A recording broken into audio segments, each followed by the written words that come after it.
Ariana slammed the door to her room, the echo reverberating through the quiet halls of their Connecticut home like a gunshot in the night. "I'm gay, Mom. And I won't let you fix me," she screamed, her voice cracking with a mix of defiance and raw pain that had been bottled up for years. In that moment, as tears blurred her vision, she knew her world had shattered, and the pieces would cut deeper than she ever imagined. Ariana Thompson had always been the golden child in her family's eyes. Growing up in the affluent suburbs of Fairfield, Connecticut, she excelled in everything. Straight A's at her private high school, captain of the soccer team, and a volunteer at the local animal shelter. Her mother, Evelyn, a successful real estate agent with a picture-perfect life, doted on her endlessly.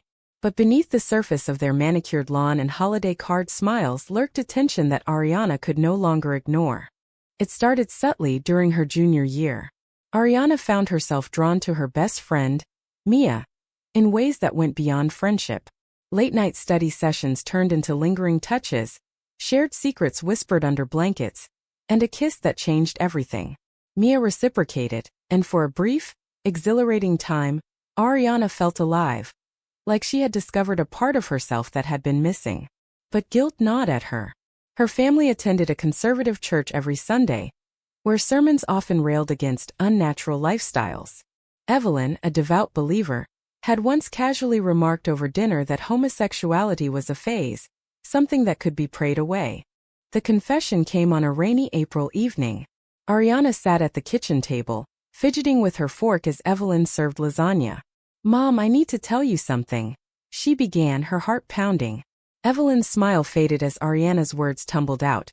"I'm attracted to girls. I think. I know I'm a lesbian." The silence that followed was deafening. Evelyn's face paled, her fork clattering to the plate. "No," she whispered, shaking her head. "You're confused, sweetheart. It's just a phase from all that social media influence." What followed was a whirlwind of denial and desperation. Evelyn, unwilling to accept her daughter's truth, scoured the internet for solutions. She stumbled upon a support group for parents of struggling LGBTQ+ youth, led by a woman named Lauren Whitaker. Lauren billed herself as an ex-lesbian mentor, someone who had overcome her same-sex attractions through faith and therapy. Her website featured testimonials from parents praising her for saving their children. Evelyn, clutching at straws, reached out immediately. Lauren was in her mid-40s, with sharp features softened by a warm smile that hid a turbulent past. She lived in a modest apartment in nearby Bridgeport, where she ran her mentoring sessions from a home office filled with religious books and inspirational posters. Lauren had her own story. A decade ago, she had been in a committed relationship with a woman, but after a painful breakup and a spiritual awakening, she claimed to have renounced her lesbian identity. Now she dedicated her life to guiding others down the same path. Evelyn arranged the first meeting without Ariana's consent. "It's for your own good," she insisted, driving her daughter to Lauren's place on a crisp Saturday morning. Ariana protested the entire way, her arms crossed tightly over her chest. "This is bullshit, Mom. You can't change who I am." But Evelyn's resolve was ironclad, born from a fear of losing her daughter to what she saw as a sinful world. As they pulled up to the apartment building, Ariana's stomach churned. Lauren greeted them at the door, her presence commanding yet approachable. "Welcome, Ariana. I'm here to listen, not judge," she said, extending a hand. Ariana hesitated but shook it, feeling an unexpected spark, a flicker of curiosity in Lauren's eyes that mirrored her own confusion. The session began awkwardly. Lauren asked about Ariana's feelings, her experiences with Mia. Ariana opened up reluctantly, describing the joy and fear intertwined in her heart. To her surprise, Lauren didn't preach immediately. Instead, she shared snippets of her own past. The thrill of first love, the societal pressures, the heartbreak. "I know what it's like to feel torn," Lauren admitted, her voice softening. Evelyn watched from the corner, nodding approvingly. But as the weeks progressed, something shifted. Ariana found herself looking forward to the sessions, not for the cure her mother hoped for, but for the connection with Lauren. Their conversations delved deeper, beyond the scripted mentoring. Lauren spoke of her ex-partner, Sarah, with a nostalgia that betrayed her claims of change. "We were happy once," she confessed one afternoon. Over tea in her sunlit kitchen, Ariana leaned in, her pulse quickening. "Do you miss it?" she asked. Lauren paused, her eyes meeting Ariana's in a way that sent shivers down her spine. "Sometimes," she whispered.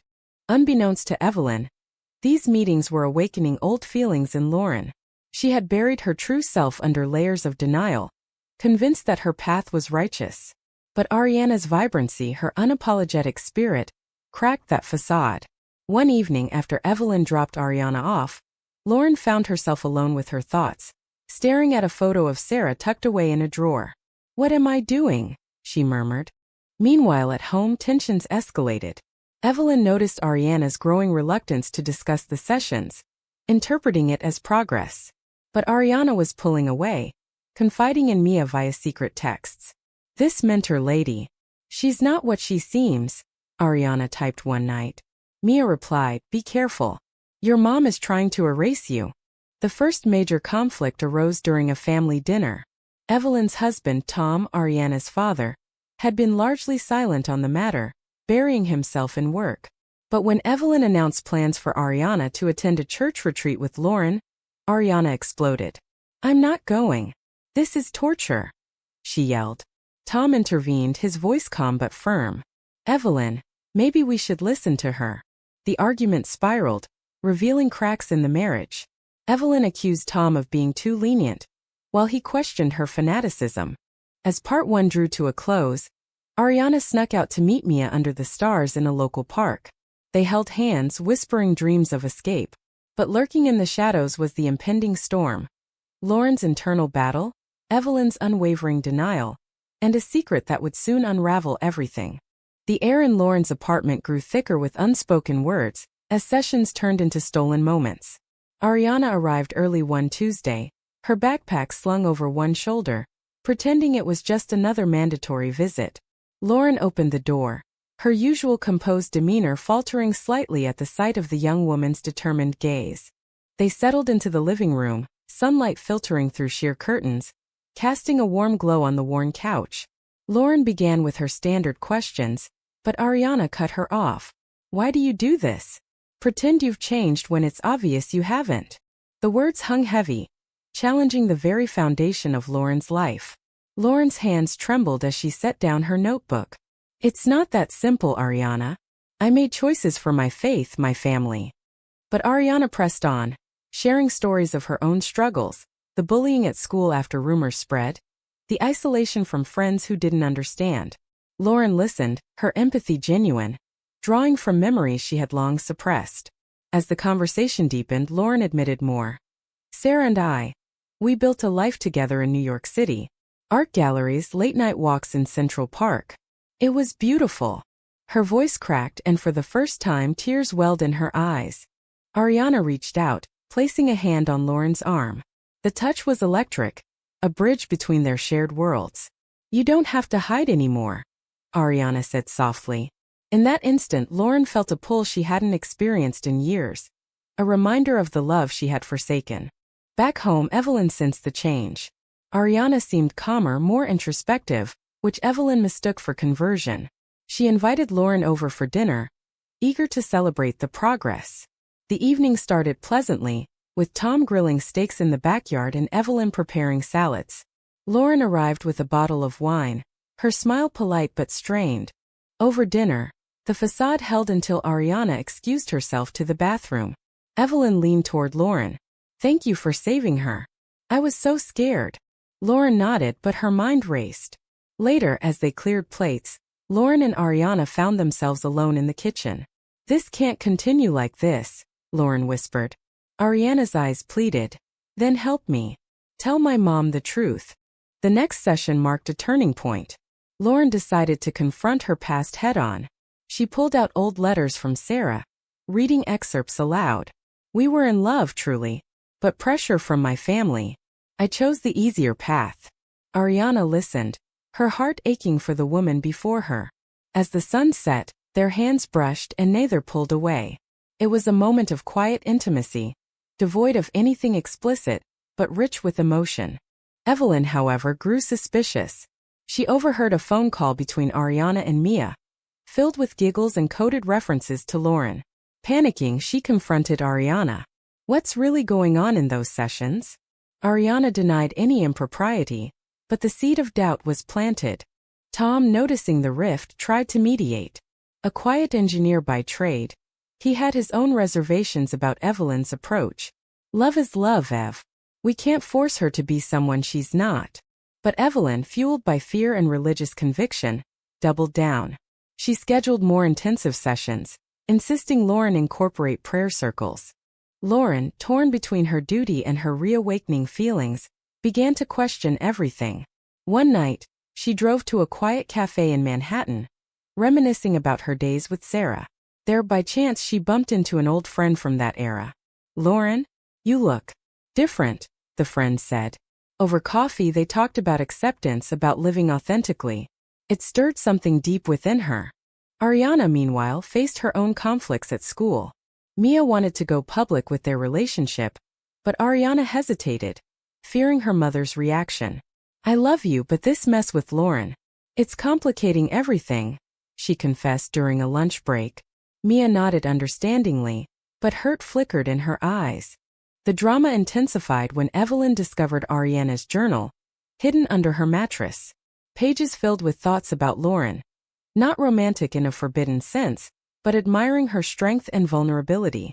Evelyn misinterpreted it as infatuation, a sign that the mentoring was backfiring. Furious, she called Lauren. What have you been telling her? This isn't helping. Lauren defended herself, but the accusation stung. It forced her to reflect. Was she projecting her unresolved issues onto Ariana? That night, she wrote a letter to Sarah, unsent, pouring out her regrets. As part 2 unfolded, the web of emotions tightened. Ariana confided in her father, who promised support. I'll talk to your mom, he said. But Evelyn's betrayal loomed. Ariana's trust in her mother eroding with each forced step toward normalcy. The high school prom approached, a symbol of normal teenage life. Mia asked Ariana to go as dates, but Evelyn forbade it, suggesting a boy from church instead. Ariana refused, leading to an explosive argument. You're ruining my life, she cried. Evelyn, tears streaming, replied, I'm trying to save it. In the midst of this, Lauren made a decision. She would reveal her truth to Evelyn, risking everything. But before she could, an unexpected phone call from Sarah changed the course. Sarah, reaching out after years, saying she never stopped loving her. The phone call from Sarah hit Lauren like a thunderbolt. I've been thinking about you, Sarah said, her voice steady over the line. They agreed to meet in a neutral spot, a park in Brooklyn away from prying eyes. Lauren drove there with a mix of dread and excitement, her hands gripping the wheel tightly. The reunion was bittersweet. Sarah, now a successful artist, looked as vibrant as ever. They walked along tree-lined paths, reminiscing about their shared past. I never believed you truly changed, Sarah admitted. Lauren confessed her struggles, the mentoring, the facade. Meeting Ariana. It's made me see how much I've been lying to myself. Sarah hugged her, a gesture of forgiveness and lingering affection. Inspired, Lauren returned to Connecticut with renewed resolve. She called Evelyn, requesting an urgent meeting. We need to talk about Ariana, and about me. Evelyn, sensing the gravity, agreed to meet at a local coffee shop. Ariana, unaware of these developments, navigated her own turmoil. At school, rumors about her sexuality spread like wildfire after a classmate overheard her talking to Mia. Bullies cornered her in the hallway, hurling slurs. Freak, one sneered. Ariana fought back tears, running to the counselor's office. The counselor, a kind woman named Ms. Rivera, offered support. You're not alone, she said, handing Ariana resources for LGBTQ+ youth groups. That evening, Ariana came home to find her parents arguing. Tom advocated for acceptance. Our daughter needs our love, not conversion. Evelyn, defensive, retorted. I'm protecting her from a hard life. Ariana interrupted. Stop fighting over me like I'm a problem to solve. The meeting between Lauren and Evelyn was tense. Seated in a booth, Lauren took a deep breath. I'm not ex-lesbian. I never was. I've been gay all along, and mentoring Ariana has shown me that suppressing it only causes pain. Evelyn's face drained of color. You lied to me? To us. Lauren nodded, explaining her journey, the pressure from her own family, the regret. Betrayal hit Evelyn hard. She stormed out, driving home in a rage. Confronting Ariana, she accused her of corrupting Lauren. "This is your fault." Your confusion spread to her. Ariana, shocked, defended herself. "No, Mom. Lauren's truth is her own. Just like mine." The family fractured further. Tom suggested therapy for all of them. But Evelyn, feeling deceived, isolated herself, spending hours at church seeking guidance. The pastor reinforced her views, calling Lauren a false prophet. Ariana sought solace in Mia, meeting her at a diner. "Everything's falling apart," she confided. Mia held her hand across the table. "We'll get through it. I love you." Their bond strengthened, a beacon in the chaos. Lauren, freed by her confession, reached out to Ariana. "I'm sorry for the role I played in this, but know that you're valid just as you are." Ariana forgave her, recognizing the shared pain. "You've helped me more than you know by being honest." The climax built toward the prom. Evelyn, in a last-ditch effort, grounded Ariana, forbidding her from attending with Mia. But Tom intervened, driving Ariana to Mia's house secretly. "Go be yourself," he whispered. At the prom, Ariana and Mia danced under twinkling lights, surrounded by accepting friends. It was a moment of pure joy but short-lived. Evelyn discovered the deception when Tom confessed. Hurt and angry, she packed a bag and left for her sister's house in Boston. "I need space," she told Tom. The house felt empty, the silence oppressive. Lauren, meanwhile, reconnected with Sarah. They met again, this time in Sarah's studio, surrounded by canvases depicting love in all forms. "Maybe we can try again," Sarah suggested. Lauren smiled, hopeful for the first time in years. Ariana grappled with guilt over her mother's departure. She wrote a letter. "Mom, I love you, but I can't change who I am. Please understand." Mailed it, hoping for reconciliation. As part 3 peaked, the conflicts converged. Evelyn, alone in Boston, reflected on her actions. A call from the church support group leader urged forgiveness, planting seeds of doubt in her rigid beliefs. Tom supported Ariana, attending a PFLAG meeting with her. There they heard stories of families healing through acceptance. It gave them hope. But the true test loomed. Evelyn's return and the family's path forward. Evelyn's time in Boston was a period of introspection. Staying with her sister Margaret, a more liberal soul who had distanced herself from the church, Evelyn faced uncomfortable truths.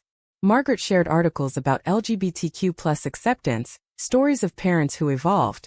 "Love doesn't come with conditions," Margaret said over tea one evening. Evelyn attended a local workshop on family dynamics where a speaker, a mother who had once rejected her gay son, spoke of regret and redemption. "I lost years with him because of my fear. Don't make the same mistake." Tears flowed as Evelyn realized the pain she had inflicted. Back in Connecticut, Ariana thrived somewhat. With Tom's encouragement, she joined a youth group for queer teens, finding community and strength. Mia remained her anchor, their relationship blossoming into something steady and supportive. They picnicked in parks, discussed college plans, both aiming for New York University. Lauren and Sarah's rekindling added layers to the narrative. They dated cautiously, attending pride events in the city, embracing the life Lauren had denied herself. Lauren dissolved her mentoring practice, instead volunteering at an LGBTQ+ center, helping others authentically. The turning point came when Evelyn returned home after 2 weeks. The reunion was awkward, the air thick with unresolved tension. "I missed you all," she said, hugging Tom stiffly. Ariana stood back, wary. Over dinner, Evelyn broached the subject. "I've been thinking about everything. I was wrong to force you into something you're not." Ariana's eyes widened. "Does that mean you accept me?" Evelyn hesitated. "I'm trying. It's not easy, but I love you more than my fears." It wasn't perfect, but it was a start. They agreed to family therapy, a neutral space to rebuild. Conflicts lingered, though. Evelyn struggled with church friends' judgments, leading to moments of backsliding. One Sunday, she suggested Ariana pray for guidance, sparking an argument. "Mom, prayer won't change me," Ariana retorted. Tom mediated, reminding Evelyn of her progress. Lauren reached out to Evelyn, apologizing sincerely. I deceived you, and for that I'm sorry. But Ariana taught me to live truthfully. Evelyn surprisingly forgave her. We both were lost, she admitted. As summer approached, the family planned a trip to Cape Cod, a neutral ground for healing. Long walks on the beach allowed for honest conversations. Evelyn shared her own youthful doubts, revealing a vulnerability she had hidden. I was afraid of what I didn't understand. Ariana opened up about her fears of rejection. Bon men that's allowed, that be threat. Mia joined them for a day, and Evelyn made an effort to engage, asking about her interests. It was strained but genuine. You're good for my daughter, Evelyn said quietly to Mia, a small olive branch. Lauren and Sarah visited the Thompsons one weekend, sharing their story. It humanized the experience for Evelyn, showing that love transcended labels. Happiness looks different for everyone, Sarah noted.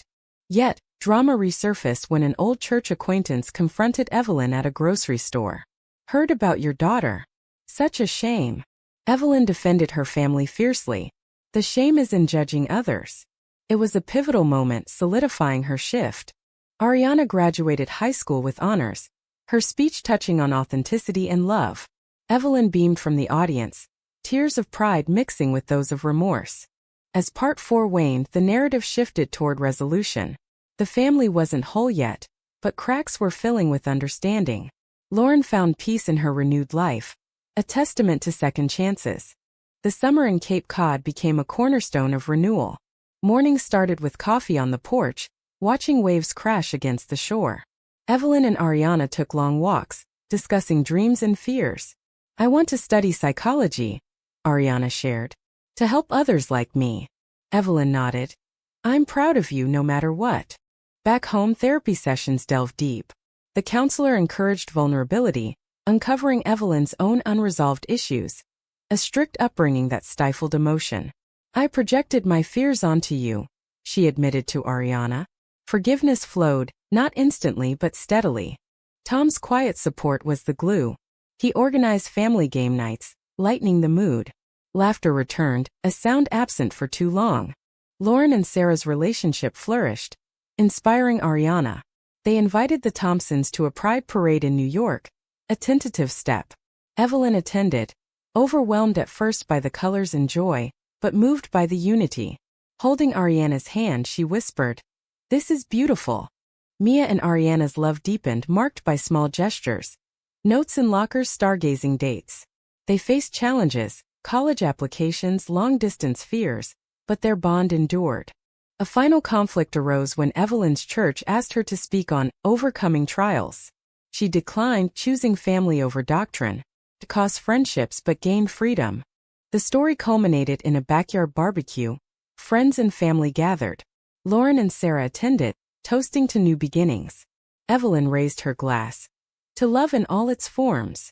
Ariana, reflecting on the journey, felt gratitude. The pain had forged strength, the betrayal led to truth. The family, once broken, emerged resilient. A testament to human capacity for change.